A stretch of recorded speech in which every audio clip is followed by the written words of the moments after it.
ጅኖችን ሳይሮችን እርቃን ያስቀረው የአስካር አለሩቂያ ህክምና።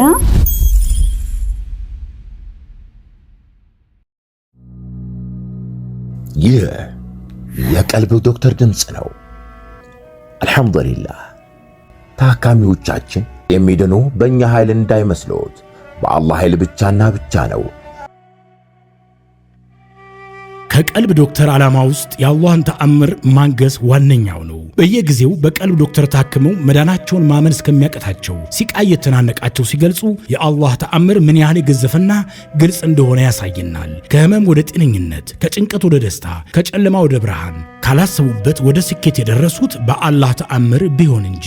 ልብ ለአላህ እጅ የሰጠና የተናነሰ ሲሆን ግልጽ ይሆናል። አላህም እንዲህ ይለናል፣ አላህን ትገነዘቡና በእርሱም ታምኑ ዘንድ በችሎታው ላይ ያስረጅ የሆኑ ግልጽ ተአምራቶችን ያሳያቸዋል። አልበቀራ። ኑ ባላህ ቃል ያላህን ተአምር እናግስ። ህክምና ማግኘት ሲፈልጉ ይሄንን ሊንክ ይጫኑ። አንተ ሰው ሆይ ቆም ብለህ አስብ። የአላህ ቃል እኮ እጅግም ግልጽና ጣፋጭ ነው። እንዲህም ሲል ይነበባል።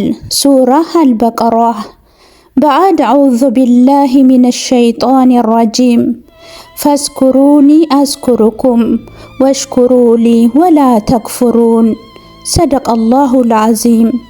አስታውሱኝ አስታውሳችኋለሁና ለኔ ማመስገኑ አትካዱኝም። ከዚህ በላይ ምን እንፈልጋለን? ምንስ እንመኛለን? ምንስ አይነት መንገድ ነው ከአላህ እኛን ከማስታወስ በላይ ሊያድነን ከበሽታዎች ሊከላከልልን የሚችለው? አሰላሙ አለይኩም ወራህመቱላሂ ወበረካቱሁ። ውድና የተከበራችሁ የቀልብ ዶክተር የዩቲዩብ ቻናል ቤተሰቦቻችን እንደምን ከረማችሁልን? በያላችሁበት የአላህ እዝነት ጥበቃው ኃይላችሁ እያልኩኝ ዘወትር ሐሙስ እንግዲህ በጉጉት እንደምትጠብቁት እንደተለመደው ወደ እናንተ ይዘንላችሁ የምንቀርበው በቀልብ ዶክተር ኡስታዞች የተለያዩ ጠቃሚ ትምህርቶችን፣ ጥናታዊ ጽሁፎችን፣ መጣጥፎችን በቴሌግራም ቻናል ላይ በሰፊው ፖስት ያደርጉልናል። ለኡማው መማሪያ ይሆን ዘንድ የበኩላቸውን እየተወጡ ይገኛሉ። ዛሬም እጅግ በጣም አስፈላጊ ወሳኝ የሆነ ትምህርት ወደ እናንተ ይዤላችሁ ቀረብኩኝ። ጅኖችን ሳይሮችን እርቃን ያስቀረው የአስካር አለሩቂያ ህክምና ምንድነው በሚል ርዕስ እስከ ፍጻሜው አብራችሁኝ እንድትቆዩ በትህትና በአክብሮት እጠይቃለሁ። አዳዲስ የቀልብ ዶክተር ቤተሰቦችም ካላችሁ እንኳን ደህና መጣችሁ። ቻናሉን ሰብስክራይብ በማድረግ የደወል ምልክቷን አንድ ጊዜ ብቻ በመጫን ቤተሰባችን ሁኑ። የሚለቀቁ ቪዲዮዎች ቶሎ እንዲደርሷችሁ ይሆናል ማለት ነው። ባረከላሁ ፊኩም። ሼር ላይ ኮሜንት በማድረግም ለሌሎች እንዲዳረስ የአፊያ ሰበብ ሁኑ፣ የአጅሩ ተካፋይ ሁኑ። ትምህርቱ እናንተ ጋር ብቻ እንዲቀርም አትፍቀዱ እያልኩኝ ቀጥታ ወደ ትምህርቱ አመራለሁ። እስከ ፍጻሜው አብራችሁኝ ሁኑ። ጅኖችን ሳይሮችን እርቃን ያስቀረው የአስካር አለሩቂያ ህክምና። የአስካር ህክምና ምንድነው? بعد أعوذ بالله من الشيطان الرجيم ولذكر الله الأكبر والله يعلم ما تصنعون صدق الله العظيم። በእርግጥም አላህን ማስታወስ ከሁሉ በላጭ የላቀ ነው።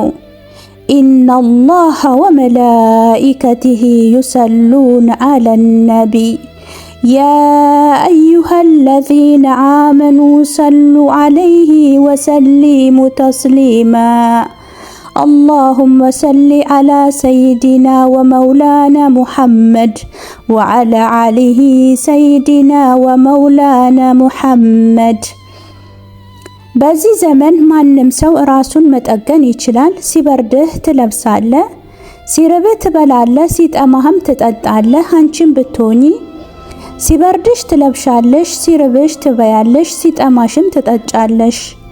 በዚህም አላህ በረካ ካደረገልን ሰውነታችን ይፋፋል፣ ያምራል። እህሳ ቀልብህስ፣ ቀልብሽስ፣ ልብህስ፣ ልብሽስ በምን ይፋፋ በምን ይጠገን? ልብን ለማፋፋት ለመጠገን ምርጡ መንገድ አስካር ነው ወይም አላህን ማስታወስ። ይህንን ካልን ቀጣዩ ጥያቄ የሚሆነው ዚክር ማለት ምን ማለት ነው? አስካርስ የሚለውን ነው። ዚክር ማለት ምን ማለት ነው? ይህ ሁላችንም የምንረዳው ይመስለኛል። ዚክር ማለት አላህን ማስታወስ ማለት ነው። አላህን የምታስታውስ ቀልብ ከምንም በላይ ጠንካራ ነች፣ አትሞትም፣ ጨለማም አይወርሳትም፣ ችግር፣ ረሃብም፣ ጥማት፣ ስቃይ አያሸብራትም። አላህን የማታስታውስ ቀልብ ግን እጅግም ደካማ ነች፣ ጨለማ፣ ፈሪ፣ ደንጋጭ፣ ተሸባሪ ናት። ዚክርን ከእስቲግፋር ጋር ብቻ የሚገናኝ አድርገው የምናስብ ስንቶቻችን ነን? እርግጥ ነው እስቲግፋርም ዚክር ነው።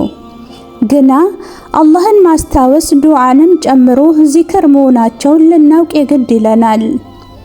ለዚክር የሚገባ አቻ የሆነ ትርጉም በአማርኛ ሲፈለግ ዚክር ማለት አላህን ማስታወስ ማለት ይሆናል። አንተ ሰው ሆይ ቆም ብለህ አስብ። የአላህ ቃል እኮ እጅግም ግልጽና ጣፋጭ ነው። እንዲህም ሲል ይነበባል ሱራ አልበቀራህ ላይ بعد أعوذ بالله من الشيطان الرجيم فاذكروني أذكركم واشكروا لي ولا تكفرون صدق الله العظيم አስታውሱኝ አስታውሳችኋለሁና ለኔ ማመስገኑ አትካዱኝም። ከዚህ በላይ ምን እንፈልጋለን? ምንስ እንመኛለን? ምንስ አይነት መንገድ ነው ከአላህ እኛን ከማስታወስ በላይ ሊያድነን ከበሽታዎች ሊከላከልልን የሚችለው? አላህ እኮ አስታውሰኝ አስታውሳችኋለሁ፣ አስታውሽኝ አስታውስሻለሁ ካለ አይደለም። አላህ ይቅርና የከውኖች ፈጣሪ አንድ ተራ እንዳንተ የሚጠጣ የሚበላ ባለስልጣን እንኳን በሆነ ነገር ላይ ቸግሮህ አስታውሰኝ አደርግልሃለሁ ቢል ያንን ሰዓትና ቀጠሮ ከምንም በላይ አይደል እንዴ የምንጠብቀው? አስታውሱኝ አስታውሳችኋለሁ ሲል አላህ እኛስ ለምን ተዘናጋን? አላህ እኮ እድሉን እየሰጠን ነው፣ እንጠቀምበት እንጂ ጎበዝ። ነቃ ነቃ ማለት ነው። የነቃ ያገኛል ዕቃ፣ የተኛ በላው ምቀኛ ይሉ ነበር አሪፎቹ። አስካርስ ማለት ምን ማለት ነው? አስካር ማለት ደግሞ የዚክር ስብስብ፣ አላህን የማስታወሻ ቃላት፣ የቁርአንንም የዱዓንም ጥርቅም ማለት ነው። ይህ አስካር የሚጠቅመን ከአላህ ጋር ግንኙነታችንን ለማጠናከር፣ ውስጣችንን ለጥልቀት ለመመርመር ብሎም አርቆ አሳቢና አስተዋይ ልብንም በአላህ ፍቅር የጠነከረች እንድትሆን ለማድረግ ነው። ንፉግ ብሎ ማለት ለጤናው የሚሰስት ልብን ከአላህ እንዳትገናኝ የሚያደርግ ነውና በቀልብህ ላይ ንፉግ አትሁን። በዛሬ ትምህርት እንደተጠቀማችሁበት ምንም ጥርጥር የለኝም። አላህም ብሎ ሳምንት በሌላ ትምህርት እስክንገናኝ ስለተከታተላችሁኝ ከልብ አመሰግናለሁ። አደራ ሼር፣ ላይክ ማድረጋችሁን አትርሱ፣ ለሌሎች አድርሱ። ወሰላሙ አለይኩም ወራህመቱላሂ ወበረካቱሁ። እንኳን ወደ ትክክለኛው የአፍያ መንደር በሰላም መጡ። የቀልብ ዶክተር በሲህር በጅን በአይንናስ እንዲሁም የስነ ልቦና ጫና የደረሰባቸው የሰው ዘር ፍጥረታት በሙሉ ታክሞ የሚድኑበት ነው። ሕክምናው በቁርአን፣ ሕክምናው በአስካሮች፣ ሕክምናው በዱዓዎች በሰደቃ የሚካሄድ ሲሆን ነቢያዊ ሱናን በተመረኮዙ እጅግ ጥበብና ዕውቀትን ባካበቱ የሩቃ ዶክተሮች ይታከማሉ። እወቁ፣ ሕክምናው ሸሪዓዊ ብቻ ነው። አያምልጦት፣ እድሉን ይጠቀሙ። ባሉበት ሆነው ራስዎን ያክሙ። ሕክምና ማግኘት ሲፈልጉ ተከታዩን ሊንክ ይጫኑ።